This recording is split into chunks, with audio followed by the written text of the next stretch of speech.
आदाब नाजरीन, मैं हूं शहजाद अहमद। आप देख रहे हैं आपकी आवाज़। दिल्ली में बढ़ते हुए कोरोना वायरस के कहर से हालात बिगड़ते ही जा रहे हैं और एक तरह से कहा जाए तो हालात बेकाबू होते नज़र आ रहे हैं। दिल्ली में अब तक लगभग 20,000 लोग कोरोना वायरस इन्फेक्शन का शिकार हुए हैं और 500 के करीब लोगों की मौत हो चुकी है। दिल्ली देश का प्रमुख शहर ही नहीं बल्कि देश की राजधानी है। यहाँ से देश को डायरेक्शन दिए जाते हैं। यहाँ प्रधानमंत्री रहते हैं, गृह मंत्री रहते हैं। इसके साथ ही दिल्ली को केंद्र शासित राज्य होने का दर्जा भी मिला हुआ है, जिसके लिए दिल्ली को मुख्यमंत्री भी दिया गया है। मुख्यमंत्री दिल्ली की हिफाजत कैसे कर रहे हैं, इस पर गौर करने की ज़रूरत है। लॉकडाउन के शुरू में जो देखने में आया था उससे साफ जाहिर था कि दिल्ली के मुख्यमंत्री अरविंद केजरीवाल कोरोना की रोकथाम करने में कम और राजनीति करने में ज़्यादा ध्यान लगा रहे थे। वो एक समुदाय विशेष को कोरोना फैलाने का जिम्मेदार ठहराते रहे और बहुसंख्यक समाज को वोट बैंक के रूप में संगठित करने में लगे रहे, जिसकी वजह से कोरोना ने दिल्ली में पांव पसार लिए। सीएम अरविंद केजरीवाल ने शुरू में मरकज़ और तबलीगी जमात पर अपनी जहनी क़ुव्वत का भरपूर इस्तेमाल किया। वो मरकज़ के मामलों को अलग से बताना नहीं भूलते थे।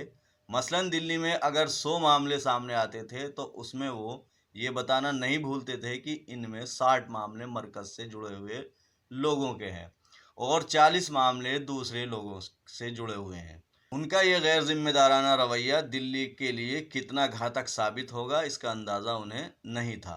अगर वो मरकज़ की बजाय अपनी जहानत का इस्तेमाल कोरोना की रोकथाम के लिए करते तो दिल्ली की हालत बहुत बेहतर होती। दिल्ली देश का दिल है, अगर दिल ही बीमार हो जाए तब पूरी बॉडी पर उसका बुरा असर पड़ता है, पूरे शरीर में कमज़ोरी आ जाती है। इसी तरह दिल्ली का बीमार होना पूरे देश को कमज़ोर करता है, क्योंकि पूरे देश की जनता कहीं ना कहीं दिल्ली से जुड़ी हुई है। कोई कारोबार के मकसद से, कोई तालीम हासिल करने के मकसद से, कोई नौकरी के मकसद से, तो कोई सियासी मकसद से दिल्ली से हमेशा जुड़ा रहता है। दिल्ली में लगातार बढ़ रहे कोरोना वायरस के मामलों की वजह से लॉकडाउन खुलने के बावजूद लोग दिल्ली नहीं जा पा रहे हैं और जो दिल्ली में पहले से ही फंसे हुए थे वो दिल्ली से पलायन करने में लगे हैं।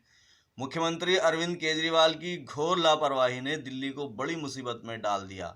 अरविंद केजरीवाल की हड़बड़ाहट का अंदाज़ा इस बात से लगाया जा सकता है कि कोरोना वायरस इन्फेक्शन के आंकड़े सरकारी बुलेटिन के बजाय वो खुद सोशल मीडिया पर लाइव आकर पेश कर रहे हैं। 2020 का दिल्ली विधानसभा चुनाव जीतने के बाद केजरीवाल ने अपनी रणनीति में खासा बदलाव किया है। पहले उनकी छवि धर्मनिरपेक्ष नेता की थी, मगर अब उन्होंने कट्टरता की राह पकड़ ली है। बीती फरवरी में दिल्ली जलती रही और केजरीवाल खामोश तमाशा देखते रहे, क्योंकि उनको बखूबी अंदाज़ा था कि दंगों में होने वाला नुकसान अल्पसंख्यकों का है और दंगों को प्रमोट करने वाले भी सरकार समर्थित हैं। इसलिए दंगों के दौरान बोलकर वो बहुसंख्यक समाज से नाराज़गी मोल लेना नहीं चाहते थे। वो खुद को धर्मनिष्ठ दिखाकर भाजपा के वोट बैंक में सेंध मारकर भाजपा को टक्कर देना चाहते हैं और अल्पसंख्यकों के वोटों पर डिपेंड नहीं रहना चाहते। यही वजह है कि उन्होंने जेएनयू के पूर्व छात्र नेता कन्हैया कुमार पर लगे देशद्रोह के आरोप संबंधी फाइल पर दस्तखत कर कन्हैया पर मुकदमा चलाने की इजाज़त दे दी।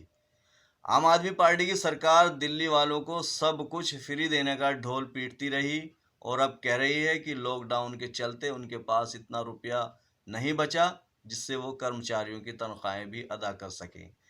केजरीवाल सरकार ने केंद्र से 5,000 करोड़ रुपए की मांग की तो कुमार विश्वास का गुस्सा फूट पड़ा। कुमार विश्वास ने केजरीवाल सरकार पर निशाना साधते हुए ट्वीट किया कि करोड़ों की चुनावी रेवड़ियां, टैक्स पेयर्स के हज़ारों करोड़, अखबारों में 4-4 पेज के विज्ञापन व चैनलों पर 10 मिनट में थोबड़ा दिखाने पर खर्च करके पूरी दिल्ली को मौत का कुआं बनाकर अब शिवराज शिरोमणि कह रहे हैं कि कोरोना से लड़ रहे डॉक्टरों को सैलरी देने के लिए उनके पास पैसा नहीं है। उधर विपक्ष ने भी आरोप लगाया कि केजरीवाल सरकार कोरोना से हुई मौतों के सही आंकड़े नहीं बता रही है। थर्सडे यानी जुमरात को दिल्ली में कोरोना से 82 मौतों की खबर आई तो दिल्ली की स्वास्थ्य व्यवस्था पर फिर सवाल उठे, लेकिन दिल्ली के उप मुख्यमंत्री मनीष सिसोदिया ने सफाई दी कि ये मौतें एक दिन में नहीं हुई हैं, बल्कि इनमें से 13 मौतें पिछले 24 घंटे में हुई। बाकी 69 मौतें पिछले 34 घंटे में हुई थी, जिनका डेटा आने में वक्त लग गया था। मीडिया रिपोर्ट के मुताबिक दिल्ली के लोकनायक अस्पताल के मोर्चरी यानी शवगृह में 108 बॉडीज़ हैं और वहां सभी 80 स्टोरेज रैक भर चुके हैं और 28 बॉडीज़ को एक के ऊपर एक ज़मीन पर रखा गया है।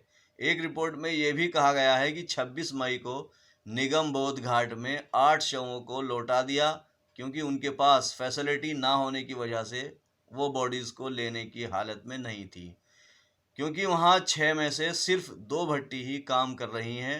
रिपोर्ट में यह भी कहा गया है कि 5 दिन पहले मर चुके व्यक्ति के शव का भी अब तक अंतिम संस्कार नहीं किया गया है। आज बस इतना ही। देखते रहिए आपकी आवाज़। हमारे चैनल को सब्सक्राइब करना ना भूलें। ज़्यादा से ज़्यादा लाइक कीजिए और अपने कमेंट्स भी कीजिए। शुक्रिया।